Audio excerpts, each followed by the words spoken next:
नमस्कार दोस्तों, स्वागत है आपका अनुपम आईएएस एकेडमी में। जैसा कि हमने पिछले वीडियो में देखा, हमने यूपीएससी के एग्जामिनेशन को लेकर डिटेल डिस्कशन किया था। यूपीएससी के पूरे एग्जामिनेशन पैटर्न को हमने समझा था। आज हम लोग ये समझने का प्रयास करेंगे कि यूपीपीसीएस के एग्जामिनेशन में किस तरह से क्वेश्चंस आते हैं या यूपीपीसीएस एग्जामिनेशन का सिलेबस क्या है, स्टेप्स कैसे हैं, कि नंबर कैसे मिलते हैं, नंबर कैसे जुड़ते हैं, वो सारी चीज हम आप जानने की कोशिश करेंगे। दूसरा, एक हम बेसिक अंतर समझने की कोशिश करेंगे कि यूपीपीसीएस एग्जामिनेशन और यूपीएससी के एग्जामिनेशन में क्या बेसिक अंतर है। तो सबसे पहले तो आप ये समझिए कि यूपीपीसीएस का एग्जामिनेशन यूपीपीसीएस कराती है, ठीक, और उसका यूपीएससी का एग्जामिनेशन यूपीएससी संस्था कराती है। स्टेट लेवल की सर्विसेज कराती है यूपीपीसीएस, और सेंट्रल लेवल की सर्विस आपकी करा रही थी यूपीएससी। इसके बाद हम देखेंगे कि इस एग्जामिनेशन में भी 3 चरण होंगे। सामान्य जैसे यूपीएससी में भी आपके 3 चरण थे। आपने देखा कि यूपीएससी में भी आपके 3 चरण हैं। इसी तरह से आप देखेंगे यूपीपीसीएस में भी आपके 3 चरण हैं। सेम उसी तरीके प्रारंभिक परीक्षा, मुख्य परीक्षा और इंटरव्यू, 3 फेज में ये एग्जामिनेशन, ठीक है। उसके बाद हम ये देखेंगे कि प्रारंभिक परीक्षा में भी जैसे यूपीएससी में 2 पेपर होते हैं, जीएस का पेपर एक, सामान्य अध्ययन का पेपर, और दूसरा पेपर सी सेट का पेपर। वैसे ही यूपीपीसीएस में भी जीएस का पेपर और सी सेट का पेपर, 2 पेपर यहाँ तक बिल्कुल सिमिलर है लगभग। पैटर्न में एग्जाम में थोड़ा सा डिफरेंस होगा, क्वेश्चन पे डिफरेंस होगा, लेकिन जो एग्जाम का पैटर्न है, जो एग्जाम की प्रक्रिया है, वो बिल्कुल सेम है, ठीक। उसके बाद आपकी होगी मुख्य परीक्षा।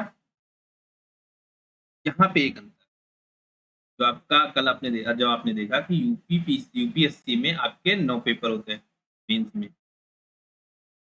ठीक, और यहाँ आप देखेंगे कितने, 8 पेपर होंगे। इसमें देखिए, सामान्य हिंदी आपसे यूपीपीसीएस में पूछेगा, यूपीएससी में आपसे क्या पूछ रहा था, आपसे पूछ रहा था कि जो 8th शेड्यूल में 22 भाषा है, उसमें से कोई एक भाषा चुनिए। यहाँ आपको विकल्प नहीं है, आपको सामान्य हिंदी का ही पेपर देना है। दूसरा, वहां पे एक जो इंग्लिश का पेपर था, तो आपसे इंग्लिश का पेपर था यूपीएससी में, उस वो पेपर यहाँ पे नहीं है। तो यूपीएससी में आपसे इंग्लिश पूछी जा रही थी, यूपीपीसीएस में आपसे इंग्लिश नहीं पूछी जाए, ठीक। एसए का पेपर होगा जीएस 1, जीएस 2, जीएस 3, जीएस 4 और जीएस 5 और 6।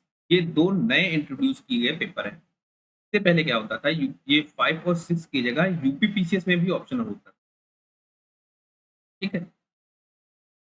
लेकिन अब यूपीपीसीएस में ऑप्शनल नहीं होता है। अब यूपीपीसीएस में पेपर 5 होगा, पेपर 6 होगा। ये दोनों पेपर डेडिकेटेड है यूपी को, तब यूपी स्पेशल आप इसको कह सकते हैं, जिसमें आपसे उत्तर प्रदेश के बारे में सवाल किए जाएंगे।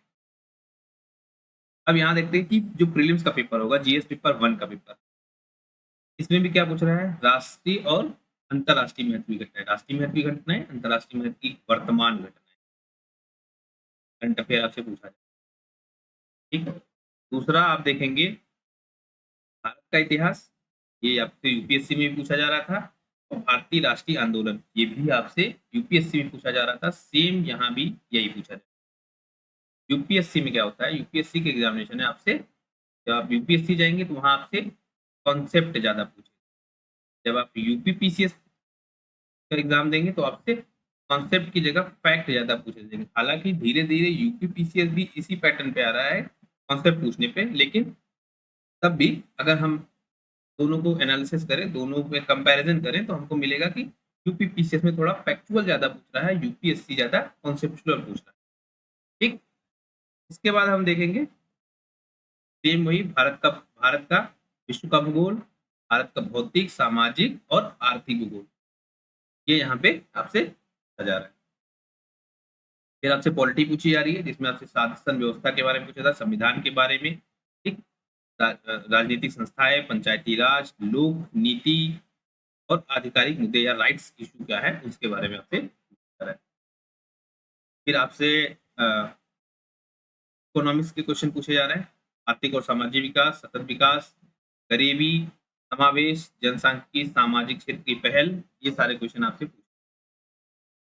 फिर पर्यावरण परिस्थिति से संबंधित क्वेश्चन, मतलब इन्वायरमेंट का क्वेश्चन आपसे पूछा जा रहा है, या विविधता, जलवायु परिवर्तन, इस तरह से इन्वायरमेंट के क्वेश्चन आपसे पूछे जा रहे हैं। तो आप यहाँ पे देखिए, एक तो आपसे करंट अफेयर पूछा जा रहा है, ठीक, दूसरा आपसे हिस्ट्री पूछी जा रही है, ठीक, हिस्ट्री में भी फोकस वही भारतीय राष्ट्रीय आंदोलन आपसे फोकस जोन, फिर आपसे जियोग्राफी पूछा जा रहा है, ठीक, फिर आपसे पॉलिटी पूछा जा रहा है, फिर आपसे इकोनॉमिक्स पूछा जा रहा है, फिर आपसे पूछा जा रहा है इन्वायरमेंट के क्वेश्चन आपसे पूछे जा रहे हैं, ठीक। और हिस्ट्री में भी हिस्ट्री के अंदर ही आप एक और रख लीजिए कि art and culture, art and culture भी आपसे पूछा जाएगा, ठीक है। और जनरल साइंस यहाँ भी आपसे पूछे, एक चीज इसमें और ऐड कर लीजिए, इसमें आपसे यूपी स्पेशल क्वेश्चन भी पूछे, प्रीलिम्स में भी आपसे यूपी स्पेशल क्वेश्चन पूछे जाएंगे जो यूपी के बारे में आपसे सवाल करेंगे, ठीक। कॉन्सेप्ट यहाँ भी वही है कि न्यूनतम आपको जीएस पेपर 2 में 33% अंक पाने को, ठीक। लेकिन यहाँ पे थोड़ा सा डिफरेंस है इसके जीएस के सेकंड पेपर में, मतलब सीसेट के पेपर में यूपी पीसीएस का पेपर थोड़ा सा अलग होगा यूपीएससी के कंपैरिजन में। यहाँ से आपसे कॉम्प्रिहेंशन पूछा जाएगा, ठीक है, आपसे यहाँ पे कॉम्प्रिहेंशन पूछा जाएगा, फिर आपसे पूछा जाएगा अंतर्वैयक्तिक क्षमता, व्यक्तिक क्षमता, संप्रेषण कौशल, लेखन के बारे में आपसे पूछा जाएगा कि आप अपने अधीनस्थ को आप कैसे पेपर लिखेंगे, आप अपने ऊपर के लोगों को कैसे पेपर लिखेंगे, संप्रेषण कैसे होगा, संप्रेषण कैसे होगा, ये सब पूछा जाता है, ठीक। पत्र लेखन के बारे में आपसे पूछा जाता है, विश्लेषणात्मक योग्यता आपसे पूछी जाएगी, रीजनिंग आपसे पूछी जाएगी, और उसके बाद आप देखिए कि आपसे निर्णय क्षमता, समस्या समाधान भी आपसे पूछा जाएगा। आपको एक पैराग्राफ दे देगा, पैराग्राफ में आपसे क्या कि कोई समस्या दे देगा, उस समस्या के बाद आपको ऑप्शन देगा, बताओ इस समस्या का सबसे अच्छा सोल्यूशन क्या होगा, उसके बाद आपको वो सोल्यूशन देना होगा। उसके बाद आपसे फिर क्या पूछेगा, सामान्य बौद्धिक योग्यता के आपसे क्वेश्चन पूछे जाएंगे। उसके बाद आपसे पूछा जाएगा हाई स्कूल स्तर की गणित पूछी जाएगी, हाई स्कूल स्तर की आपसे मैथ यहाँ पे पूछी जाएगी, ठीक, आपसे मैथ पूछी जाएगी। एक इन्हें देखिए यहाँ पे दे रखा है सांख्यिकी को इन्होंने अलग से हाईलाइट कर रखा है, अंकगणित, बीजगणित, रेखागणित के अलावा सांख्यिकी को इन्होंने अलग से हाईलाइट कर रखा है, तो आपको सांख्यिकी भी अलग से पढ़ना होगा। सांख्यिकी मतलब इसमें आपको डेटा दिया होगा, डेटा से चार्ट वगैरह दिया होगा, तो आप पढ़ेंगे तो आपको अंदाजा हो जाएगा कि इस तरह के क्वेश्चन आपसे पूछे जाएंगे। डेटा चार्ट, उसके चार्ट के थ्रू आपसे कोई इन्फॉर्मेशन उसमें दी होगी, फिर उससे रिलेवेंट आपसे क्वेश्चन पूछे जाएंगे, इस तरह की सवाल आपके सामने आएंगे। फिर आप देखेंगे कि इसमें एक क्या है, इंग्लिश आती है, सामान्य अंग्रेजी आएगी, वो भी हाई स्कूल स्तर। यूपीएससी में सामान्य इंग्लिश के क्वेश्चन नहीं आ रहे थे सिलेबस में, लेकिन यहाँ पे आपको क्या है, सामान्य इंग्लिश पूछी जा रही है, हाई स्कूल लेवल तक की इंग्लिश आपसे पूछी जा रही है। फिर सामान्य हिंदी भी आपसे पूछी, सामान्य हिंदी भी आपसे पूछी जाएगी, वो भी हाई स्कूल स्तर में, जिसमें आप देखेंगे कि आपसे ग्रामर पूछी जाएगी, ग्रामर आपसे पूछी जाएगी हाई स्कूल लेवल की हिंदी से, ठीक है। तो आप देखिए मुख्य परीक्षा यहाँ हो रही है, मुख्य परीक्षा में 8 पेपर हो रहे हैं, मैंने पहले बताया कि यहाँ पे आपके कितने पेपर हो रहे हैं, 8 पेपर हो रहे हैं, वहाँ आप कितने पेपर दे रहे थे, 9 पेपर दे रहे थे, ठीक। अब देखिए यहाँ पे सारे पेपर होंगे क्या, वैसे ही आपको एक्सप्लेन करने होंगे, क्वेश्चन के आंसर आपको लिखने होंगे, और यहाँ पे टोटल होगा कितना, 1500 मार्क्स में डिफरेंस है थोड़ा सा। देखिए एक चीज ये ध्यान देखने वाली बात है यहाँ पे है, यहाँ जो निबंध का पेपर होगा वो 150 नंबर, सामान्य हिंदी का जो पेपर होगा वो 150 नंबर का, तो कुल मिला के जो आपका सामान्य अध्ययन के जो पेपर, जीएस के पेपर थे, ठीक है, 6 पेपर, कोई 6 पेपर 200 नंबर के होंगे। तब निबंध हिंदी का पेपर आपसे 150 नंबर का होता है, निबंध आपसे पूछ रहा है 150 नंबर का, लेकिन जीएस है 200 नंबर पर पेपर के हिसाब से, 6 पेपर 1200 नंबर। तो यहाँ पे आप देखिए निबंध की वैल्यू थोड़ी सी डाउन है, सामान्य हिंदी की वैल्यू थोड़ी सी डाउन है, और जीएस की वैल्यू पर साइड में 200 नंबर, क्योंकि यहाँ पूछा जा रहा है, यहाँ आपसे 150 नंबर, तो यहाँ आपसे 150 नंबर। लेकिन इसका मतलब ये नहीं कि निबंध को आपको कम आंकना है, क्योंकि निबंध की ये 150 नंबर में आप अच्छा स्कोर करके अगर आप 90 प्लस स्कोर ले आते हैं या फिर अगर 100 के अप्रॉक्स आप हो जाते थे, अच्छे स्कोर के साथ आप अपनी मेरिट को ऊपर कर सकते हैं। ठीक, कुल मिला के आप देख लेंगे ये हो जाएगा आपको 1500 नंबर, मुख्य परीक्षा के नंबर और साक्षात्कार के नंबर। तो जो आपको मुख्य परीक्षा में नंबर मिलेंगे, मेंस में आपको जो नंबर मिल रहे हैं, प्लस आपके इंटरव्यू में जो आपको नंबर मिल रहे हैं, उन दोनों को आप जब जोड़ देंगे, उन दोनों को आप जब जोड़ देंगे तो आपकी फाइनल मेरिट बनेगी और फाइनल मेरिट के हिसाब से ही आपका सिलेक्शन होगा। ठीक, यहाँ एक छोटा सा पेच आप और समझ लीजिए कि जो आपका यूपीएससी का इंटरव्यू, आपका यूपीएससी का इंटरव्यू होगा वो आप कितना था, 270 मार्क्स का, लेकिन जो आपका यूपी पीसीएस का इंटरव्यू होगा वो कितने का होगा, 100 मार्क्स। इंटरव्यू का वेटेज थोड़ा सा इसमें कम है और उसमें यूपीएससी में इंटरव्यू का वेटेज ज्यादा था, क्योंकि 275 मार्क्स का वो होता है मतलब। ठीक, अब देखिए इसमें क्या पूछ रहा है आपसे, अगर आप देख पाए,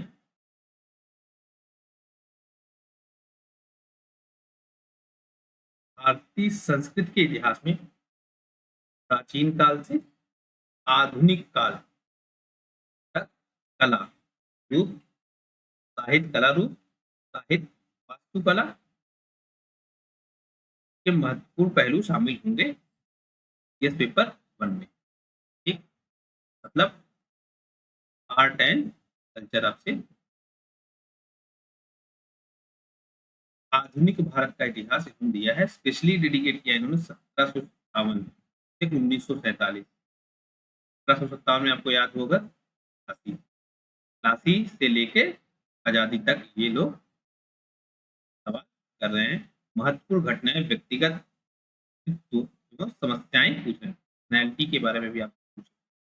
देखिए, तो आपको यूपीएससी के सिलेबस में दिया था, उसने आज तक पूछा, आज तक प्राचीन से आज तक पूछा, इसने 1947 तक पूछा है, ऐसा इसने लिख रखा है। स्वतंत्रता संग्राम इसने पूछा है, फ्रीडम स्ट्रगल पूछा है इसने, ठीक है, और उसके चरण और देश के जो विभिन्न भागों में अपना योगदान देने वाले महत्वपूर्ण व्यक्ति और उनका योगदान, पर्सनैलिटी से रिलेटेड ये क्वेश्चन आपसे पूछा है। स्वतंत्रता संग्राम को अलग से इसने हाईलाइट किया हुआ है, तो स्वतंत्रता संग्राम से भी आपसे सवाल पूछे जाएंगे। ठीक, स्वतंत्रता संग्राम के पश्चात देश के अंदर एकीकरण और पुनर्गठन 1965। ठीक, यहाँ पे देखिए, यहाँ पे 1947 तक इसने दे रखा है, फिर इसने बाद में फिर से दिया कि 1947 के बाद से 1965 के बारे में जरा बताइए। जब आप यूपी पीसीएस का सिलेबस देखेंगे तो आपको ये बहुत क्लियर कट चीजें बताएगा और बहुत डिटेल में आपको ये सिलेबस देता है। सही बात ये कि यूपी पीसीएस अपने सिलेबस से बाहर जाके क्वेश्चन जल्दी नहीं पूछेगा, और बहुत रिपीटेशन ऑफ क्वेश्चन जो होगी ना, वो यूपी पीसीएस में काफी ज्यादा आपको मिलेगी। मतलब पुराने आप 10 साल के पेपर उठा के देख लेंगे तो आपको आइडिया लग जाएगा किस तरह के सवाल आए हैं, और लगभग उन्हीं से मिलते जुलते सवाल या उन टॉपिक्स से मिलते जुलते सवाल ही आपसे बार बार पूछे जाएंगे। जब मैं आपको पेपर्स एनालिसिस करवाऊंगा, जिसमें बहुत सारे पेपर्स मैंने इकट्ठा किए हैं, उनके क्वेश्चन बनाए हैं, उनके क्वेश्चन को मैंने शॉर्ट आउट किया है, शॉर्ट किया है, और शॉर्ट करने के बाद फिर मैंने उनको टॉपिक सेलेक्ट कर रखा है कि किस टॉपिक से किस तरह के क्वेश्चन अब कितनी बार आ रहे हैं, तो फिर आपको अंदाजा लग जाएगा कि ये सवाल कहाँ से पूछ रहे हैं। ठीक, वर्ल्ड हिस्ट्री देखिए यहाँ भी पूछा जा रहा है, विश्व का इतिहास यहाँ भी पूछा जा रहा है। 18वीं शताब्दी वही 1700 से लेके 1800 तक का काल, यहाँ से स्टार्ट करके। ठीक, और इसने देखी दी है फ्रांसीसी क्रांति दे रखी है इसने ऑलरेडी, औद्योगिक क्रांति दे रखा है, वर्ल्ड वॉर दे रखा है, विश्व युद्ध दे रखा है, राष्ट्रीय सीमाओं का पुनः सीमांकन देख रखा है, उपनिवेशवाद इसने दे रखा है, निवेशवाद समाप्त कैसे हुआ ये दे रखा है, राजनीतिक दर्शन शास्त्र साथ में जैसे साम्यवाद क्या है, पूंजीवाद क्या है, समाजवाद क्या है, नाजीवाद क्या है, फासीवाद क्या है। फासीवाद जैसे आपको याद होगा मुसोलिनी का नाम अगर आपको याद, ठीक, नाजीवाद जैसे आपको याद हो हिटलर का नाम याद, हिटलर है। उसके बाद आप देख लेंगे समाजवाद, समाजवाद कौन देंगे, कार्ल मार्क्स। ठीक है, पूंजीवाद आप देखेंगे तो पूंजीवाद में आप एडम स्मिथ का नाम देख लीजिए। ठीक, ऐसा नहीं कि सिर्फ यही है, लेकिन मेन आदमी यही है। फिर इनके बीच में आपसे कंपैरिजन पूछेगा, इस तरह के सवाल आपसे पूछे जाएंगे। भारतीय समाज की भारतीय समाज की और भारतीय संस्कृति की मुख्य विशेषताएं आपसे पूछी जाएगी। और ये कहाँ से कहाँ तक पूछी? प्राचीन से आपसे पूछा जाएगा, प्राचीन से आज तक। ठीक। और इसमें आप ध्यान देंगे, आपसे क्या पूछेगा? कंपैरिजन पूछेगा। कंपैरिजन आपसे पूछा जाएगा। महिलाओं के बारे में आपसे पूछा जाएगा। समाज और महिला संगठनों की भूमिका पूछी जाएगी। जनसंख्या कुछ तथा संबंध समस्याएं, गरीब, विकासात्मक विषय, डेवलपमेंटल इश्यूज, शहरीकरण समस्याएं और उनकी समाधान। शहरीकरण से क्या समस्याएं और क्या समाधान है, इसके बारे में भी आपसे पूछा जाएगा। ठीक है। उदारीकरण, निजीकरण, वैश्वीकरण। ठीक। भारत के केस में आप देखेंगे 1991 की पॉलिसी है, एलपीजी रिफॉर्म, वहां से सवाल बन रहे हैं। और इसकी शुरुआत कहाँ से हुई, भारत पे इसका इफेक्ट क्या हुआ। जैसे आप वैश्वीकरण देखेंगे, ये टॉपिक बहुत इंपॉर्टेंट है, सबसे ज्यादा वेटेज है इस टॉपिक का, वैश्वीकरण। वैश्वीकरण का प्रभाव बार बार आपसे पूछा पूछा है यूपी पीसीएस ने। भारतीय समाज की अर्थव्यवस्था, भारतीय समाज की अर्थव्यवस्था, राज्य व्यवस्था, समाज संरचना का पर प्रभाव, ये सवाल भी आपसे पूछा जाएगा। सामाजिक सशक्तिकरण, सोशल एम्पावरमेंट, सांप्रदायिकता, क्षेत्रवाद और धर्मनिरपेक्षता। ठीक। ये भी आपसे पूछा जाएगा डिटेल में। धर्म निरपेक्षता क्या है, क्षेत्रवाद क्या है, सांप्रदायिकता है कैसी, सांप्रदायिकता का विकास कैसे होता है, लोग सांप्रदायिक होते कैसे हैं, फिर उनको रोका कहा जा सकता है, इसका प्रभाव क्या है, इससे समाज में क्या दिक्कतें आती हैं, उस दिक्कतों को किस तरह से निपटा जाता है। इस तरह से आपसे इस सवाल, इस मुद्दे पर आपसे पूछा जाएगा। देखिए, विश्व के प्रमुख प्राकृतिक संसाधनों का वितरण पूछा जाएगा। मतलब एक तरीके से आप देखिए, ये आपसे ज्योग्राफी पूछ रहा है, वो भी वर्ल्ड की। ठीक है। उसके बाद आप देखिए, भौतिक भूगोल की प्रमुख विशेषताएं, भूकंप, सुनामी, ज्वालामुखी क्रिया, चक्रवात, समुद्री धारा, पवन और हिमसरिता। आप जब मेंस को तैयार करेंगे, आप जैसे देखिए जीएस पेपर के मेंस को तैयार करेंगे, यही इन्हीं से रिलेटेड क्वेश्चन आपको फ्री में भी देखने को मिलेंगे। तब अगर आपने मेंस सही से तैयार कर लिया है, मेंस अगर आपने सही से तैयार कर लिया है, इन्हीं मेंस के ही बहुत सारे टॉपिक्स, बहुत सारे का लगभग टॉपिक आपको फ्री में भी देखने को मिलेंगे। ठीक। तो प्री और मेंस की हमेशा कंबाइंड स्टडी की जाती है। थोड़ा सा समय प्री से पहले, 1 से 1.5 महीना, 2 महीना आप मैक्सिमम कह सकते हैं, आप प्री डेडिकेटेड दे देंगे।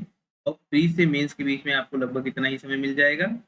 तो उसके बाद आप मेंस डेडिकेटेड दे देंगे, लेकिन उससे पहले बाकी पूरी तैयारी प्री और मेंस की आप कंबाइन करेंगे। मानव प्रयास है, विश्व की क्या शरणार्थी समस्याएं हैं। ठीक। भारत है, उपमहाद्वीप के संदर्भ में ये शरणार्थी समस्याएं, जैसे इस साल अगर आप देखें तो इस साल आप देखेंगे शरणार्थी समस्याएं बहुत ज्यादा होंगी। क्योंकि कि आप देखिए, एक तो उधर आप देखिए तो रूस रूस में युद्ध चल रहा है, रूस यूक्रेन का युद्ध चल रहा है। ठीक। फिर उधर आप देखिए इजराइल में भी युद्ध प्रारंभ हो गया है। ठीक। आप देखेंगे अफ्रीका में भी युद्ध का संकट है। ठीक। दक्षिण एशिया में भी युद्ध का संकट है।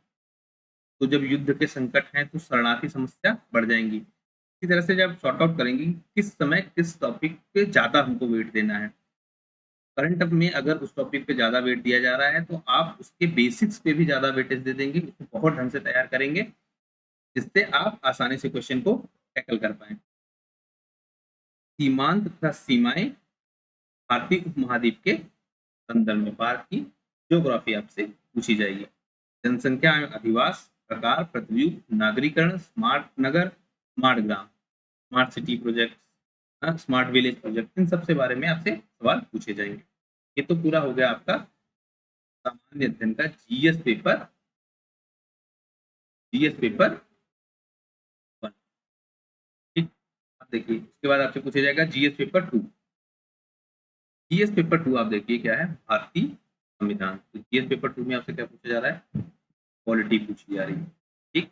एक वही संविधान के प्रावधान, संशोधन, आधारभूत संरचना, आधारभूत प्रावधानों के विकास में उच्चतम न्यायालय की भूमिका, हाईकोर्ट की, हाईकोर्ट सॉरी सुप्रीम कोर्ट के बारे में आपसे, सुप्रीम कोर्ट के बारे में आपसे, सुप्रीम कोर्ट की भूमिका के बारे में यहाँ से आपसे पूछा जा रहा है। संघ एवं राज्यों के कार्य और उत्तरदायित्व क्या है, संघीय ढांचे से संबंधित क्या क्या है, इसमें क्या प्रॉब्लम है, स्थानीय स्तर पर शक्तियों का और वित्त का हस्तांतरण और उसकी चुनौतियां क्या है। केंद्र राज्य के वित्तीय संबंधों में आपसे स्पेशली पूछ रहा है और वित्त आयोग की भूमिका आपसे पूछ रहा है। आर्टिकल 280 का पृथककरण है, विवाद है, निवारण तंत्र है, संस्थाएं हैं, वैकल्पिक विवाद है, निवारण तंत्र है उनका उपयोग। भारतीय संवैधानिक योजना की अन्य प्रमुख लोकतांत्रिक देशों के साथ तुलना, ये सवाल पूछा जा रहा है। संसद और राज्य विधायिका से संबंधित आपसे सवाल पूछे जा रहे हैं। ठीक है, कार्यपालिका न्यायपालिका के संबंध में आपसे सवाल पूछे जा रहे हैं। मंत्रालय विभाग पूछे जा रहे हैं। जनहित याचिका को उसने स्पेशली दे रखा है, तो इस पर आप थोड़ा सा स्पेशल। जनप्रतिनिधि अधिनियम, पीपल रिप्रेजेंटेशन एक्ट, संवैधानिक पदों पर नियुक्तियां कैसे हो रही हैं, या कार्य उत्तरदायित्व कैसे हैं, संवैधानिक विनियामक, विभिन्न अर्थ न्यायिक निकाय, नीति आयोग के बारे में आपसे पूछा जा रहा है। सरकारी नीतियां और विभिन्न क्षेत्रों के विकास के लिए संक्षेप, ये सारे पूछा जा रहा है आपसे। देखिए, जीएस पेपर 2 पॉलिटी का हो गया पूरा पेपर। बेसिकली आप इसको, अगर मैं इसको समराइज करूँ, तो समराइज करने के बाद आप क्या पाएंगे, एक तो ये पूछ रहा है कि भैया ये बताओ भारत में शासन चलता कैसे।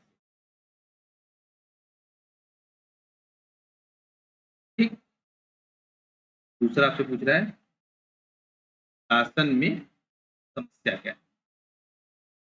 ठीक, समस्या का समाधान क्या है। ठीक, और आपके इसमें सुझाव भी पूछेगा।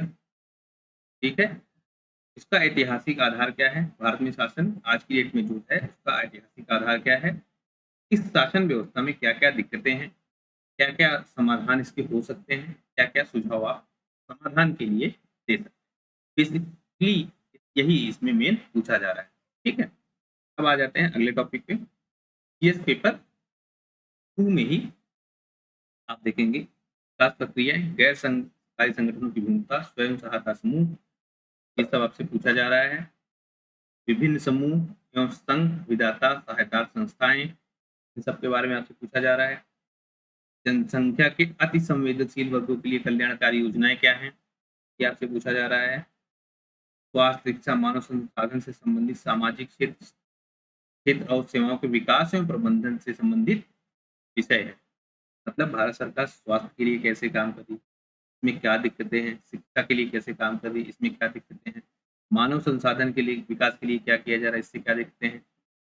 फिर अगला देखिए, भूख और भूख से संबंधित विषय हैं और इससे राजनीतिक व्यवस्था के लिए इनका निहितार्थ क्या है। ठीक है, आगे आप देखिए तो आपसे पूछ रहे शासन व्यवस्था, आपसे पूछा जा रहा है पारदर्शिता, पूछी जा रही है जवाबदेही, पूछी जा रही है ई गवर्नेंस, आपसे पूछा जा रहा है। ठीक है, सफलता, सीमा, संभावना, नागरिक चार्टर, सिटीजन चार्टर आपसे पूछा जा रहा है। पारदर्शिता एवं जवाबदेही और संस्थागत व अन्य उपाय, ये सवाल भी आपसे पूछे जा रहे हैं। ठीक है, लोकतंत्र में बढ़ती हुई प्रवृत्तियों के संदर्भ में सिविल सेवाओं की भूमिका क्या है। एक तो आपसे पूछ रहा है कि भैया समाज में समस्या क्या है, समाज में समस्या क्या है, समस्या से निपटने के लिए जो व्यवस्था है वो क्या है, उस व्यवस्था में कमी क्या है वो क्या है, और एक सिविल सेवक उस कमी को कैसे दूर, कमी को कैसे। ठीक, अगले टॉपिक पे आते हैं, भारत और उसके पड़ोसी देशों से ठीक, भारत का जैसे मान लीजिए कि पाकिस्तान के साथ कैसा, भारत का चीन के साथ कैसा, नेपाल के साथ संबंध कैसा है, तो आप भारत का उसके पड़ोसी देशों के साथ क्या संबंध है। अब इसमें आप जैसे एक समस्या देखेंगे, एक जो है सीमा विवाद की समस्याएं आप इसमें सकते हैं, सीमा विवाद की समस्याएं इसमें आएंगी। दूसरी एक बहुत बड़ी समस्या जो आपको मोस्टली पाकिस्तान की तरफ से है, आतंकवाद की समस्या है। प्लस आप देख लेंगे इसी टॉपिक में आप देख लेंगे कि एक जो है जो अनऑथराइज्ड है अनऑथराइज्ड जो है मूवमेंट है, ठीक? इन चीज़ इसको भी आप इसी में देखेंगे। इससे भारत पे क्या बोझ पड़ रहा है, अनऑथराइज्ड मूवमेंट से क्या बोझ पड़ रहा है, क्या समस्या है, इसको कैसे निपटा जा सकता है, बॉर्डर फेंसिंग कैसे करी जा सकती है, इन सबसे संबंधित विषय में आएँगे। अगला टॉपिक आपका रहा है कि द्विपक्षीय, क्षेत्रीय और वैश्विक समूह, भारत से संबंधित और भारत के हितों को प्रभावित करने वाले करार। देखो, द्विपक्षीय संबंध, क्षेत्रीय संबंध और वैश्विक संबंध। द्विपक्षीय मतलब जैसे मान लो, द्विपक्षीय में जैसे मान लो भारत और अमेरिका ने कोई ट्रीटी साइन करी आपस में, ये कौन सा हो गया? दो पक्षों के बीच द्विपक्षीय। क्षेत्रीय समूह का मतलब कि रीजन रीजन को लेके है, किसी क्षेत्र को लेके, जैसे जैसे प्रशांत महासागर को लेके, प्रशांत महासागर या प्रशांत महासागर को लेके, या दक्षिण एशिया को लेके कोई संबंध है, या पूरे एशिया को लेकर कोई ग्रुप बन रहा है, क्या है? क्षेत्रीय समूह। और कुछ वैश्विक समूह जैसे आपके इसमें यूनाइटेड नेशन, ये समूह, और इससे भारत में क्या भूमिका है और इससे भारत के हितों को ये कैसे प्रभावित, ठीक? और जो एग्रीमेंट हुए हैं उनका भारत पे क्या इफेक्ट, ठीक? इसमें आप समस्याएं देखेंगे, समाधान देखेंगे, ये सारी चीजें आपको ध्यान देनी होगी। भारत के हितों एवं अप्रवासी भारतीयों पर विकसित तथा विकासशील देशों की नीतियों तथा राजनीतिक प्रभाव। मतलब आप ये देखिए, एक को अगर देखिए तो इससे आपसे पूछ रहा है कि जो ग्लोबलाइजेशन है, जो ग्लोबलाइजेशन है, ग्लोबलाइजेशन का क्या इफेक्ट होगा, आपसे ये पूछ रहा है, ठीक? और इसमें भी अप्रवासी भारतीय,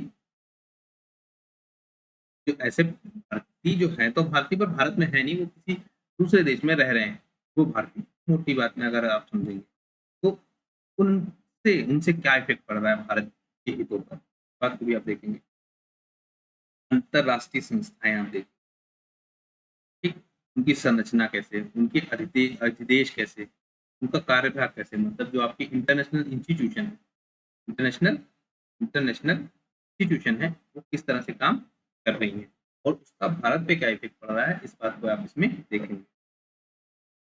क्षेत्रीय, राष्ट्रीय, अंतरराष्ट्रीय महत्व के समसामयिक घटना, करंट अफेयर को समराइज करिए। अगर हम इसको समराइज करें तो एक तो आपसे पूछ रहा है कि भैया ये बताइए, जो भारत में संस्थाएं हैं, भारत में संस्थाएं हैं,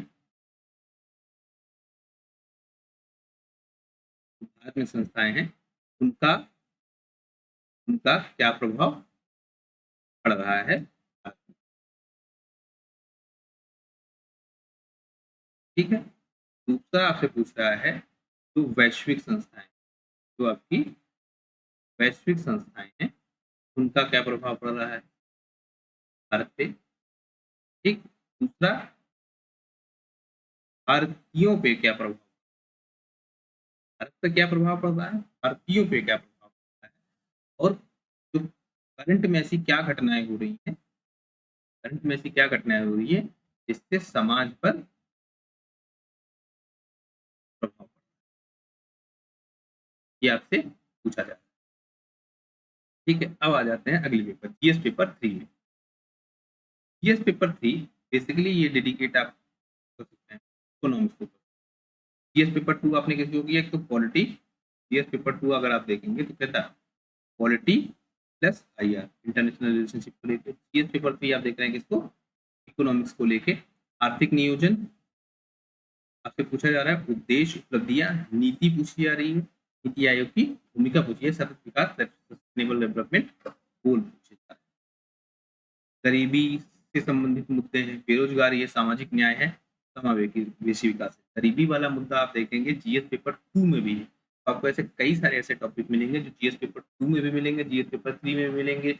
आप जीएस पेपर 4 में जाएंगे, वहां भी आपको मिल जाएंगे, तो इस तरह इनको भी ध्यान में रखना है।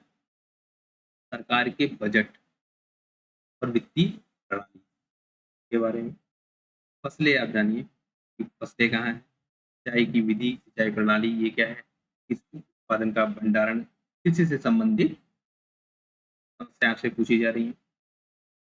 जो सब्सिडी दी जा रही है वो क्या है, न्यूनतम समर्थन मूल्य आपसे पूछा जा रहा है, वितरण प्रणाली क्या है, सार्वजनिक पब्लिक डिस्ट्रीब्यूशन सिस्टम पूछा जा रहा है और खाद्य सुरक्षा से संबंधित पूछा जा रहा है। बफर स्टॉक है, तकनीक का क्या इस्तेमाल हो रहा है एग्रीकल्चर में, उससे संबंधित विषय है। खाद्य प्रसंस्करण से संबंधित विषय, ठीक। खाद्य क्षेत्रों में महत्व है, अन्य निर्धारण है, तो आपूर्ति श्रृंखला प्रबंधन है। इस तरह से स्वतंत्रता के पास पश्चात भूमि सुधार से संबंधित प्रश्न पूछे जा रहे हैं। वैश्वीकरण और उदारीकरण के प्रभाव आपसे पूछे जा रहे हैं। आपने जीएस पेपर 2 में भी देखा था इस टॉपिक, ठीक। औद्योगिक नीति में परिवर्तन क्या है, औद्योगिक विकास पर प्रभाव क्या है, आधारभूत संरचना है, बंदरगाह, सड़क, इन सब क्या है, विज्ञान और प्रौद्योगिकी, साइंस एंड टेक्नोलॉजी से भी संबंधित आपसे पूछे जा रहा है। तो अब एक हो गया आपका इकोनॉमिक्स, दूसरा आपका हो गया साइंस, ठीक। उसके बाद आप देखिए कि इसमें भारतीयों की क्या उपलब्धि है साइंस एंड टेक्नोलॉजी में, ठीक। स्वदेशीकरण आपसे पूछा जा रहा है, नवीन प्रौद्योगिकी का विकास, न्यू टेक्नोलॉजी क्या आ रही है, टेक्नोलॉजी ट्रांसफर कैसे हो रहा है, ये सारी चीजें आपसे पूछी जा रही है। सूचना एवं संचार प्रौद्योगिकी आपसे पूछी जा रही है, कंप्यूटर आपसे पूछा जा रहा है, अंतरिक्ष प्रौद्योगिकी, ऊर्जा स्रोत, नैनो प्रौद्योगिकी चर्चा में रहता है, सूक्ष्म जीव विज्ञान, जैव प्रौद्योगिकी, क्षेत्र में जागरूकता, ठीक। बौद्धिक संपदा, ठीक। डिजिटल अधिकारों से संबंधित मुद्दे, साइंस एंड टेक के अलावा आप जो तीसरा मुद्दा इसमें जोड़ दिए क्या,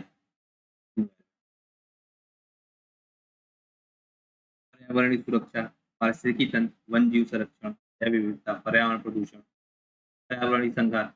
आप ये देखेंगे कि यूपीएससी में घुमा फिरा के इन्हीं टॉपिक को ज्यादा पूछा जा रहा है। यूपीएससी में भी इसी पेपर इसी तरह से घुमा फिरा के पूछ रहे हैं, यूपीपीसीएस में भी आपसे घुमा फिरा के वही सेम सेम टॉपिक आप देखेंगे, आप रिपीट होंगे। आपदा जैसे पूछता है, वहां भी पूछता है, यहाँ भी पूछ रहा है। अंतर्राष्ट्रीय सुरक्षा की चुनौतियां क्या है, ठीक। आणविक प्रसार के मुद्दे क्या है, ठीक है। न्यूक्लियर से रिलेटेड विवाद के कारण संचार तंत्र, मीडिया की भूमिका, ठीक। सोशल नेटवर्किंग, डिजिटल मीडिया इसी में आप ऐड कर लीजिए, मनी लॉन्ड्रिंग, मानव तस्करी, ये सारे मुद्दे आपसे पूछे जा रहे हैं। आंतरिक सुरक्षा की चुनौतियां, आतंकवाद, भ्रष्टाचार, बगावत बगावत, संगठित अपराध, ठीक। ये सब आपसे पूछा जा रहा है। सुरक्षा बलों की भूमिका, ये भी आपसे पूछी जा रही है।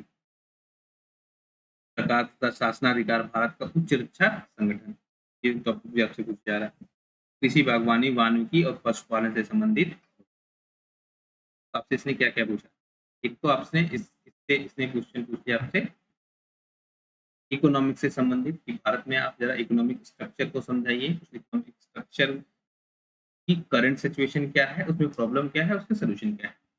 साइंस और टेक्नोलॉजी से आपसे पूछ रहा है, साइंस और टेक्नोलॉजी में क्या अचीवमेंट अभी तक हुआ है, क्या हम अचीवमेंट करने की राह पर हैं, उसका प्रभाव क्या पड़ रहा है, उसका प्रभाव पड़ रहा है मानव पे, ठीक। एनवायरनमेंट में भी आप कुछ पूछ रहा है कि भैया साइंस में हम डेवलपमेंट कर रहे हैं, साइंस में हम आगे जा रहे हैं, इकोनॉमिकली हम स्ट्रांग हो रहे हैं, तो इसका एनवायरनमेंट पे क्या प्रभाव पड़ रहा है, क्या हम एनवायरनमेंट को साथ लेके चल रहे हैं, या एनवायरनमेंट को हानि पहुंचा के हम अपना विकास कर रहे हैं, ठीक है। तो हानि भी किस तरह पहुंचती है, ये सारे मुद्दे आपसे।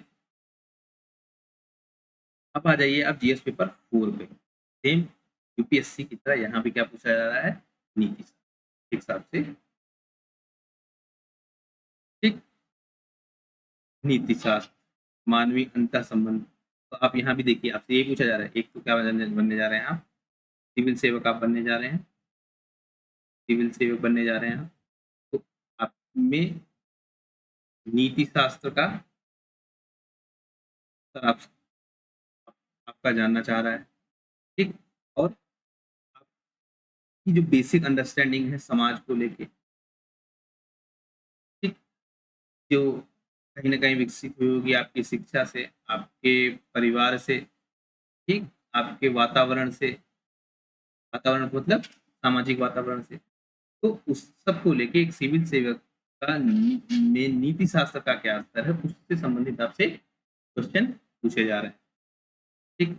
मानवीय क्रियाकलापों में नीति शास्त्र का सार क्या है, निर्धारक क्या है, परिणाम क्या है, आयाम क्या है, सार्वजनिक संबंध में नीति शास्त्र है, मानवीय मूल्य पूछे जा रहे हैं, महान नेताओं के बारे में पूछा जा रहा है, सुधारकों के बारे में, शासक के जीवन तथा उसके उद्देश्यों से शिक्षा, मूल्य विकसित करने में परिवार, समाज और शैक्षिक संस्थाओं की, तो मैंने आपसे ये ऊपर,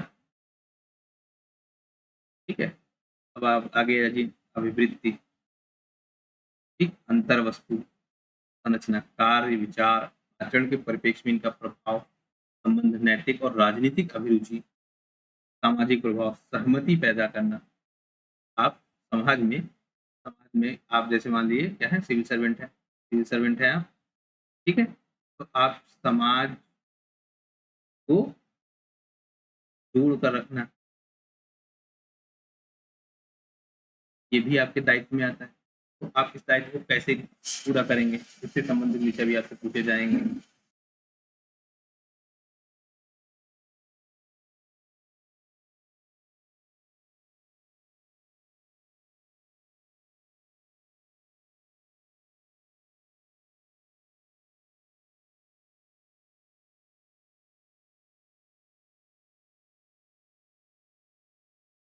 अभिवृत्ति आपसे पूछी जा रही है, अंतर वस्तु कंटेंट पूछे जा रहे हैं, संरचना पूछी जा रही है, कार्य पूछे जा रहा है, विचार पूछा जा कार्य विचार पूछे जा रहे हैं, आचरण के परिवेश में इसका प्रभाव और संबंध। बेसिकली क्या है, आप क्या होंगे, एक सिविल सेवक होंगे, आप क्या होंगे, सिविल सेवक होंगे, और आपकी एक नैतिक जिम्मेदारी होगी इस समाज को जोड़कर रखना, ये आपकी जिम्मेदारियों में से एक होगा। तो आप ये काम कैसे करेंगे, उस चीज को भी चेक करा जा रहा है। अभिरुचि के बुनियादी मूल्य क्या है, सत्यनिष्ठा क्या है, निष्पक्षता क्या है, गैर तरफदारी क्या है, वस्तुनिष्ठता क्या है, सार्वजनिक सेवा के प्रति समर्पण क्या है, सहिष्णुता है, करुणा है। ये एक सिविल सेवक के बेसिक गुण है जो उसमें होने चाहिए। गैर तरफदारी का भाव हो, निष्पक्ष हो, सत्यनिष्ठ हो, ठीक, उसमें सहिष्णुता हो, उसमें करुणा हो, समाज के लिए कमजोर वर्ग के प्रति सहानुभूति हो, ठीक, संवेगात्मक बुद्धि पूछे जा रहा है आपसे, अवधारणा, आयाम, प्रशासन और शासन में उसकी उपयोगिता और प्रयोग पूछा जा रहा है। भारत का विश्व के नैतिक विचारकों का दार्शनिक योगदान, आपके विचार विकसित कैसे हुए हैं, इस बारे में जो वैश्विक चिंतक हैं, वैश्विक स्तर के जो चिंतक हैं, उनका क्या प्रभाव है, आप बारे में भी प्रश्न पूछा जा रहा है। लोक प्रशासन, लोक प्रशासनों में लोक व सिविल सेवक सेवा मूल्य तथा नीति शास्त्र, स्थिति तथा समस्याएं क्या है, सरकारी तथा निजी संस्थाओं में नैतिक सरोकार तथा सुविधाएं क्या है, नैतिक मार्गदर्शक के स्रोत के रूप में विधि क्या है, मतलब आप नैतिक हो रहे हैं उसके लिए विधि की क्या भूमिका है, नियम की क्या भूमिका है, नियमन तथा अंतरात्मा की क्या भूमिका है, ठीक है। जवाबदेही कैसी है आपकी, नैतिक शासन व्यवस्था में नैतिक मूल्यों का सुदृढ़ीकरण, अंतर्राष्ट्रीय संबंधों तथा नीति व्यवस्था, फंडिंग में नैतिक मुद्दे क्या है, कॉर्पोरेट शासन व्यवस्था क्या है, इन सबसे सवाल आपसे पूछे, ठीक है। शासन व्यवस्था में ईमानदारी, लोक सेवा सेवा की अवधारणा कैसी है, शासन व्यवस्था और ईमानदारी का दार्शनिक आधार क्या है, ठीक, सूचना, सरकार में सूचना का आदान प्रदान कैसे हो रहा है, पारदर्शिता कैसी है, शासन में सूचना का अधिकार क्या है, नीतिपरक आचार संहिता कैसी है, सिविल सेवक के लिए भी क्या होती है, एक नीति संहिता होती है, ठीक है। आप उस नीति संहिता के हिसाब से ही कार्य करना होगा। आपकी आचरण संहिता है, नागरिक घोषणा पत्र है, कार्य संस्कृति है, सेवा प्रदान करने की गुणवत्ता कैसी है, ठीक, लोक निधि का उपयोग, भ्रष्टाचार की चुनौती, उपयोग विषय संबंधी होता है। और आपसे इन सारी टॉपिक से लेके केस स्टडी भी, बेसिकली आपसे क्या पूछा जा रहा है, आपसे नीति शास्त्र पूछा जा रहा है, और ये कैसे विकसित हुई ये आपके अंदर ये पूछा जाएगा, आप उपयोग कैसे करेंगे ये पूछा जाएगा, और इन्हीं सब के बेसिस पे आपसे केस स्टडी पूछी जाएगी और आपको उसके आंसर। अब आ जाते हैं जीएस पेपर 5 में जो आता है यूपी स्पेशल में, यूपी का इतिहास, ठीक, सभ्यता, संस्कृति और प्राचीन नगर, वास्तुकला, रख रखाव, महत्ता उसका रख रखाव, संग्रहालय, अभिलेखागार, पुरातत्व, यूपी का इतिहास आपसे पूछा जा रहा है, स्वतंत्रता संग्राम में यूपी का योगदान आपसे पूछा जा रहा है, ठीक है। स्वतंत्रता सेनानी आपसे पूछे जा रहे हैं यूपी के। फिर आप देखिए इसी में से आपसे पूछा जा रहा है ग्रामीण, शहरी एवं जनजातीय मुद्दे क्या है यूपी में, यूपी के त्योहार, मेले, संगीत, लोक नृत्य, भाषा, साहित्य। इस वाले पेपर को जब आप तैयार करेंगे तो इसमें आप ध्यान रखिएगा, इससे प्री में बहुत क्वेश्चन आते हैं। प्री में आप मान के चलिए लगभग 20 प्लस क्वेश्चन आने की संभावना। सामान्य अध्ययन के जीएस पेपर 5 और जीएस पेपर 6 को मिला के जब आप पढ़ेंगे तो आप देखेंगे 20 प्लस क्वेश्चन आएँगे आपके यहाँ से। वैसे ही आप जब जीएस पेपर 1 आपने जहाँ देखा वहाँ भी आपसे अगर मैं सबको जोड़ लूँ तो कम से कम हिस्ट्री से, पॉलिटी से, इन सबसे मिला के लगभग आपको 35 से 40 क्वेश्चन आपको देखने आएँगे। जब आप पॉलिटी पॉलिटी पढ़ेंगे, वहाँ भी आपको क्वेश्चन देखने को मिलेंगे। तो इस तरह आपसे मेंस में जो टॉपिक दिए हुए हैं, इन्हीं टॉपिक से रिलेटेड क्वेश्चन आपसे प्री में भी पूछे जाएँगे। ठीक है? यूपी की राज्य व्यवस्था पूछेगी, शासन प्रणाली पूछेगी, राज्यपाल, मुख्यमंत्री, मंत्रिपरिषद, विधानसभा, विधान परिषद है, यूपी में विधान परिषद भी है। केंद्र राज्य संबंध भी आपसे पूछे। यूपी यूपी में लोक सेवाएँ क्या है, लोक सेवा आयोग क्या है, लेखा परीक्षा, महान्यायवादी, उच्च न्यायालय, उसका अधिकार क्षेत्र, ये सारे पूछे जाएँगे। यूपी में विशेष राज्य चयन मापदंड, राजभाषा, संचित निधि और आकस्मिक निधि कैसे है? राजनीतिक दल यूपी में कौन-कौन से हैं? राज्य निर्वाचन आयोग कौन-कौन से हैं? ठीक है? उत्तर प्रदेश में स्थानीय स्वशासन कैसा है? इस बारे में। पंचायती राज, लोक नीति, अधिकार संबंधी मुद्दे, इस पे भी सवाल आपसे पूछे। उत्तर प्रदेश में सुशासन, भ्रष्टाचार निवारण, लोकायुक्त, सिटीजन चार्टर, भूमि सुधार, इसका प्रभाव पूछा जा रहा है। सुरक्षा से जुड़े मुद्दे हैं यूपी में, तो बर्बाद हो गया है। आर्थिक सुरक्षा के लिए चुनौतियाँ पैदा करने में संचार network, media, social network site की भूमिका क्या है? साइबर सुरक्षा क्या है? एजेंसियाँ कौन-कौन सी है? शासनादेश क्या है? सीमावर्ती क्षेत्र में यूपी की अंतर्राष्ट्रीय सीमा भी है, आपको पता है। तो उससे संबंधित चुनौतियाँ क्या है? संगठित अपराध कैसे हैं? आतंकवाद से संबंध, आतंकवाद, क्योंकि आप देखिए अंतर्राष्ट्रीय सीमा साझा करने की एक समस्या ये भी यूपी के साथ होगी। आतंकवादी जो तत्व हैं, उनसे भी इनका पाला पड़ेगा। ठीक, अब अच्छा आतंकवाद में आप ये नहीं समझिए कि बम फोड़ने वाले सिर्फ़ आतंकवाद हैं। आप जब यहाँ ध्यान देंगे कि आप आर्थिक आतंकवाद भी है। जब आतंकवाद आप पढ़ेंगे तो आतंकवाद के जब प्रकार पढ़ेंगे तो आर्थिक आतंकवाद भी होता है। ठीक है? तो इन सारे टॉपिक्स को भी आप डील करेंगे। कानून व्यवस्था, नागरिक अधिकार, सुरक्षा है। ठीक, तो स्वास्थ्य, चिकित्सा से संबंधित मुद्दे हैं। शिक्षा प्रणाली यूपी की आपसे पूछी जाएगी। भारत के विकास में यूपी की भूमिका क्या है? भारत कह रहा है कि हम 3 ट्रिलियन की इकोनॉमी बनेंगे। तो यूपी की क्या भूमिका होगी? यूपी सरकार ने अपने भी लक्ष्य तय कर रहे हैं कि भैया ठीक है, आप 5 ट्रिलियन की इकोनॉमी बोल रहे हैं तो हमारा परसेंटेज भी इस तरह की घटनाएँ, ठीक? समसामयिक घटनाएँ, करंट अफेयर यूपी की, जल शक्ति मिशन, केंद्रीय योजनाएँ और उनका क्रियान्वयन कैसा हो रहा है? गैर सारे सरकारी संगठन, एनजीओ की भूमिका, उनसे मुद्दे क्या हैं? पर्यटन मुद्दे, संभावना, पर्यटन से संबंधित मुद्दे, उनसे संभावना क्या है? ठीक है, नवाचार, इनोवेशन क्या हो रहा है? समाज में रोजगार तथा सामाजिक आर्थिक विकास पे ये भी आपसे पूछा जा रहा है। ठीक है? अब अगर मैं जीएस पेपर 5 को समराइज़ करूँ, ठीक? तो एक तो आपसे पूछ रहा है, इसमें किसके बारे में आपसे पूछा जा रहा है? यूपी के बारे में आपसे, यूपी, ठीक?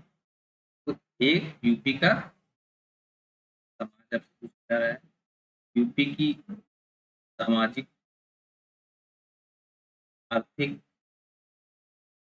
और राजनीतिक समस्या पूछी जा रही है, ठीक? समस्या से समाधान पूछा जा रहा है, ठीक? यूपी का समाज, जब आप बात करें तो आपसे पूछ रहा है वर्तमान तक, है, अतीत से लेके वर्तमान तक यूपी का सामाजिक, आर्थिक, राजनीतिक समस्या क्या है, उसका समाधान क्या है, ठीक? मॉडर्न डे चैलेंजेस क्या आ रहे हैं यूपी के साथ, यूपी विकास कैसे कर रहा है, ठीक? विकास में समस्या क्या है? इस तरह के टॉपिक आपसे पूछे जा रहे हैं, ठीक? एग्रीकल्चर से रिलेटेड टॉपिक आपसे आर्थिक समस्या में आ जाएगा ये, ठीक? रोजगार से संबंधित मुद्दे आपसे पूछे जा रहे हैं। यूपी का समाज कैसा है? इस बारे में आपसे पूछा जा रहा है। एक पॉलिटिकल सिस्टम से रिलेटेड आपसे पूछा, मतलब राजनीतिक समस्या पूछी जा रही है। इस तरह से आपसे यूपी से रिलेटेड बहुत सारे क्वेश्चन पूछे जा रहे हैं। अब आ जाते हैं जीएस पेपर 6 इकोनॉमिक्स। यूपी के इकोनॉमिक्स के बारे में से आपसे देखिए पहला क्वेश्चन, पहला पार्ट जो है आर्थिक परिदृश्य। अर्थव्यवस्था, राज्य बजट की मुख्य विशेषताएँ, बुनियादी ढांचा, भौतिक सुविधा, व्यापार, वाणिज्य, उद्योग, लोक कल्याणकारी योजनाएं, परियोजनाएं, नियोजन विकास, मानव संसाधन, कौशल विकास, ये सारे टॉपिक आपसे पूछे जा रहे हैं। निवेश से संबंधित मुद्दे क्या हैं, लोक वित्त एवं राजकोषीय नीति क्या है, कर और आर्थिक सुधार कैसे हो रहा है, वन डिस्ट्रिक्ट, एक योजना को सिलेबस में अलग से दे रखा है, ठीक ध्यान देने वाला है इसमें। नवीकरणीय ऊर्जा, गैर नवीकरणीय ऊर्जा संसाधनों की योजना एवं प्रबंधन। अगला देखेंगे आप तो जनसांख्यिकी, जनसंख्या, जनगणना से संबंधित मुद्दे, कृषि का व्यवसायीकरण और कृषि फसलों का उत्पादन। नवीन वानिकी नीति, ठीक, जबकि फॉरेस्ट पॉलिसी यूपी की। कृषि और सामाजिक वानिकी है, कृषि विविधता है, किसकी समस्या है, उसका समाधान क्या है, ठीक। विभिन्न क्षेत्रों में क्या है, विकासीय सूचकांक क्या है, संबंधित आपसे पूछा जा रहा है। यूपी का आपसे गोल पूछा जा रहा है। उसके बाद आप देखिए, यूपी में राष्ट्रीय उद्यान, वन्य जीव अभ्यारण्य आपसे पूछा जा रहा है। परिवहन तंत्र यूपी की के बारे में आपसे पूछा जा रहा है। यूपी का औद्योगिक विकास आपसे पूछा जा रहा है। उसके बाद देखिए, प्रदूषण एवं पर्यावरण से संबंधित मुद्दे पूछे जा रहे हैं। यूपी के यूपी के प्राकृतिक संसाधन पूछे जा रहे हैं आपसे। उसके बाद आप देखिए, यूपी के जलवायु परिवर्तन, मौसम पूर्वानुमान से संबंधित मुद्दे आपसे पूछे जा रहे हैं। यूपी के संदर्भ में अधिवास, पारिस्थितिकी तंत्र, संरचना एवं कार्य, समायोजना, जीव जंतु तथा वनस्पतियां, यूपी स्पेशली आपसे पूछा जा रहा है। उत्तर प्रदेश में विज्ञान एवं तकनीकी से संबंधित मुद्दे में प्रयास क्या हो रहे हैं, प्रयत्न क्या हो रहे हैं। मत्स्य, एग्रीकल्चर में भी आपसे डेडिकेटेड टॉपिक्स दे रहे हैं। मत्स्य, अंगूर, रेशम, फूल, बागवानी, पौध उत्पादन, यूपी के विकास में इनका तो फसलों में भी आपसे कुछ डेडिकेटेड फसलें, सार्वजनिक और निजी साझेदारी की को प्रोत्साहित करना। इसको मैं समराइज अगर तो आप देखिए, यूपी का आर्थिक विकास आप मोटा, क्योंकि यूपी की बहुत सारी जनसंख्या क्या है, कृषि आधारित है या कृषि पर डिपेंडेंट है। तो कृषि से संबंधित मुद्दे आपसे पूछे जा रहे हैं कि इससे संबंधित मुद्दे क्या है। दूसरा, उद्योगों के बारे में भी आपसे पूछा जा रहा है आर्थिक विकास में, ठीक, उनकी दशा क्या है, उनकी दिशा क्या है, दिशा वो विकास कैसे कर रहे हैं, में समस्या क्या है, में उसका समाधान क्या हो सकता है। ये सारे टॉपिक आपसे पूछे जा रहे हैं, इसको हम समराइज कर अब आपसे यूपी की क्या है, भौगोलिक दशा पूछी जा रही है, ठीक है। उसके बाद आपसे क्या पूछा जा रहा है, यूपी का पर्यावरण आपसे पूछा जा रहा है। ये सारे टॉपिक आपसे, या तो हम समराइज अगर करें तो ऐसे 4-5-6 टॉपिक में इसको हम और उनकी पॉलिसीज क्या हैं इन समस्याओं को लेके वो सब आपसे पूछा, ठीक है। देखिए, फिर आपका हो जाएगा तीसरा, इसमें आपसे क्या होगा, इंटरव्यू आपका होगा। यहाँ जैसे मैंने पहले बताया, इंटरव्यू यहाँ कितने 100 नंबर, ठीक है। तो देखिए, मैंने आपको पूरे टॉपिक्स को एक्सप्लेन कर दिया यूपी के। देखिए, इससे पहले मैंने आपको यूपी पीसीएस, जब मैंने आपसे यूपीएससी का पूरा सिलेबस डिस्कशन कर लिया, मैंने आपसे यूपी पीसीएस का पूरा सिलेबस डिस्कशन कर लिया। यूपी पीसीएस में आपसे सवाल कैसे पूछे जा रहे हैं, किस टॉपिक से सवाल पूछे जाएंगे, ये मैंने आपसे डिस्कस किया। दूसरे, मैंने उन उन टॉपिक्स को, जो आपको सिलेबस में टॉपिक्स दे रखे हैं, उनको एक क्या है, समरी मैंने आपको बताने की, जब आप तैयारी करेंगे तो आपको किन चीज़ों का बहुत ही ध्यान से रखना होगा। एक तो आपसे पूछेगा जो क्या है, कि जो हमारी वर्तमान स्थिति है, तो बहुत ध्यान से देखिएगा, इसी के इर्द-गिर्द आपसे सारे सवाल पूछे जाएँगे। जो हमारी वर्तमान स्थिति है, इस वर्तमान स्थिति से हमारी पूर्व की स्थिति क्या थी, और हमारी पहले की स्थिति क्या थी, वर्तमान स्थिति क्या है हमारी, इस वर्तमान स्थिति में क्या हमारी समस्या है, उस समस्या का समाधान क्या होना चाहिए, समाधान क्या होना चाहिए, ठीक? और फिर आप देखेंगे समाधान क्या हो रहा है, समाधान क्या हो रहा है, क्या दोनों एक साथ हैं मतलब अलाइन है, या कोई अंतर है। जब कोई समस्या है, उसका समाधान क्या होना चाहिए, और जो समाधान हो रहा है, क्या वही हो रहा है जो समाधान उसका होना चाहिए। अगर इन दोनों में कोई गैप है, अगर कोई गैप है, उस गैप को कैसे भरेंगे, इस बारे में आपसे पूछा जा रहा है। उसके अलावा आपसे फिर क्या पूछ रहे हैं ये, जो समाज में आपको में इन्होंने बाँटा। एक तो आप भारत को मतलब भारत के पूरे समाज को देखिए, ठीक? ये समाज कैसे बना है, ठीक? इस समाज में को किसने बनाया? समाज को किसने बनाया है? ऐसे कौन से व्यक्तित्व थे, ऐसे कौन से विचार थे, जिससे ये वर्तमान समाज बना है? जो ये वर्तमान समाज बना है, समाज में क्या कोई समस्या है? अगर कोई समस्या है, तो उस समस्या का समाधान क्या हो सकता है? ठीक? इसी तरह फिर आपसे फिर आ जाएगा जब आपसे यूपी के बारे में,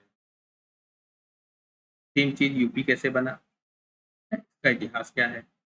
ये पूछा। फिर आपसे पूछा जाएगा कि इसको जो आज हमारा वर्तमान है, इसको बनाने के लिए किन व्यक्तियों का, किन विचारों का योगदान रहा? ठीक? क्या इसमें कोई समस्या है? और जो अगर कोई समस्या है तो इसका समाधान कैसे निकालें?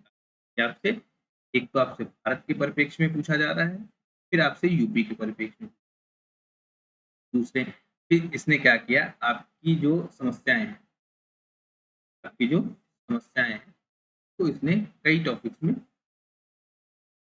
में एक तो इसने बोल दिया भैया सामाजिक क्या, ये बताइए। फिर आपसे पूछ रहा है राजनीतिक आर्थिक दिक्कतें क्या है, ये बताइए। फिर आपसे पूछ रहा है राजनीतिक दिक्कतें क्या है, ठीक है? ये बताइए। इस तरह से आपसे सामाजिक दिक्कतें, आर्थिक दिक्कतें, राजनीतिक दिक्कतें, ठीक है? और समाज के अंदर ही संस्कृति आ जाएगा, संस्कृति को लेके क्या-क्या, ठीक?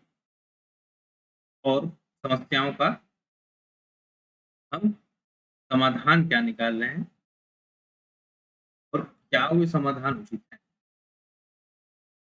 ये आपसे पूछा जा रहा है। फिर फिर आपसे पूछा जा रहा है अगर उचित है, तो इसको और बेहतर कैसे कर सकते हैं?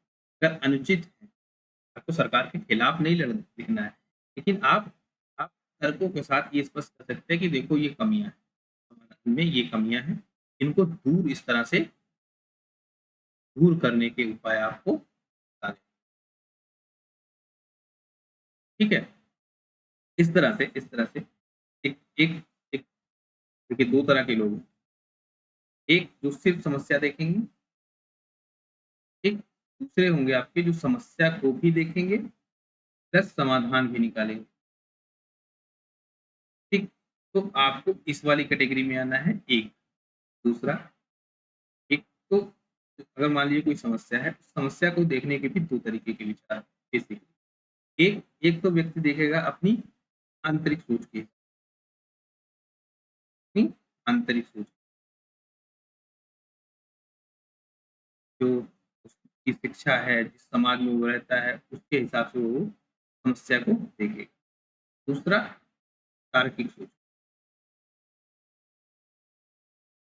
कि किसी समस्या को वो जिस रूप में समझ रहा है, क्या वो उसी रूप में है? जब आप तार्किक आधार पे देखेंगे, तब आप क्या निकाल पाएँगे? तार्किक सम जब आप आंतरिक आधार पे क्या देखेंगे, तो आप क्या निकालेंगे? आंतरिक सम और जब आप आंतरिक समाधान निकालेंगे तब इसमें दिक्कत क्या आएगी, ये रूढ़िवादी होंगी। ठीक है, ये सारे टॉपिक्स मैं आपको बहुत डिटेल में पढ़ाऊंगा जब मैं आपके साथ जीएस के पेपर स्टार्ट करूंगा, एथिक्स के पेपर स्टार्ट करूंगा, तो आपको ये सारे टॉपिक्स बहुत डिटेल में मैं पढ़ाऊंगा।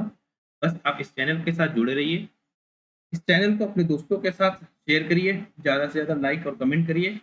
कोई समस्या आ रही है आप उसको कमेंट बॉक्स में लिखिए, मैं उसके उत्तर देने की पूरी कोशिश करूंगा। तो चलिए मिल के शुरू करते हैं सफलता के मार्ग में अनुपम सहयोग। अनुपम का मतलब जिसकी उपमा न, मतलब हम एक ऐसा एग्जाम्पल सेट करेंगे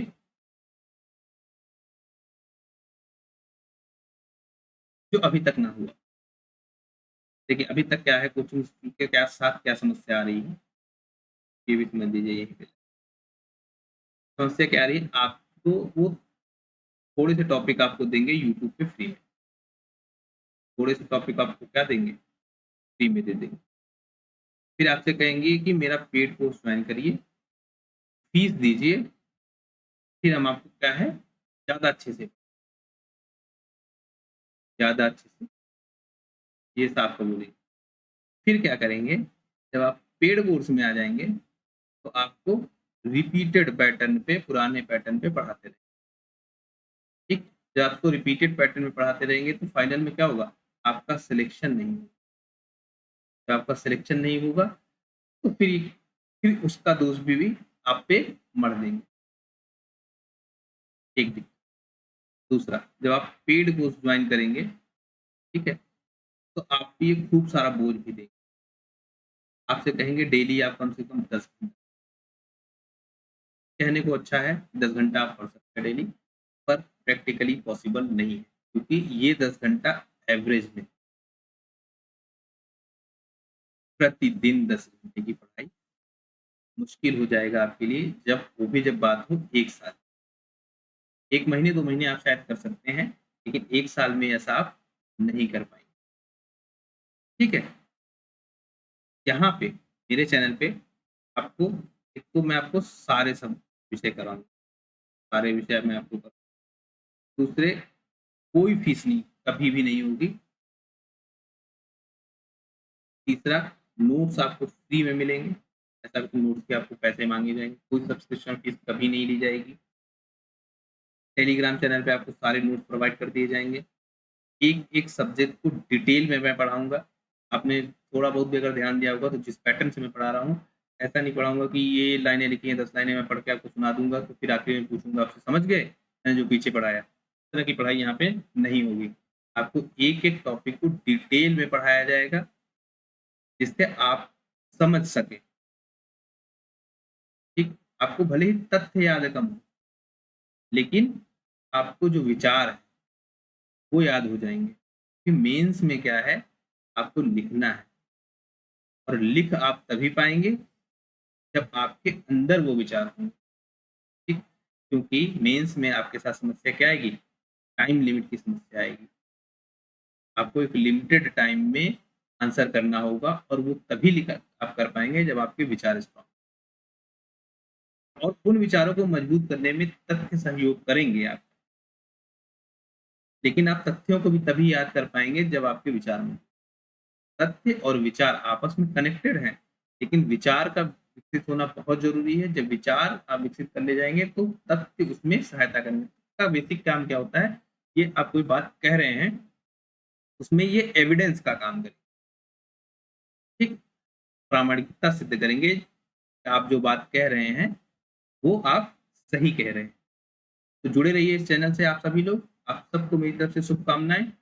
चैनल को लाइक करिए, कमेंट करिए, आपकी कोई भी समस्या हो आप इस चैनल को शेयर करिए, सब्सक्राइब करिए, और बेल आइकन को भी दबा के रखिए, जिससे आपको सारे अपडेट्स, सारे नोटिफिकेशन मिलते रहे।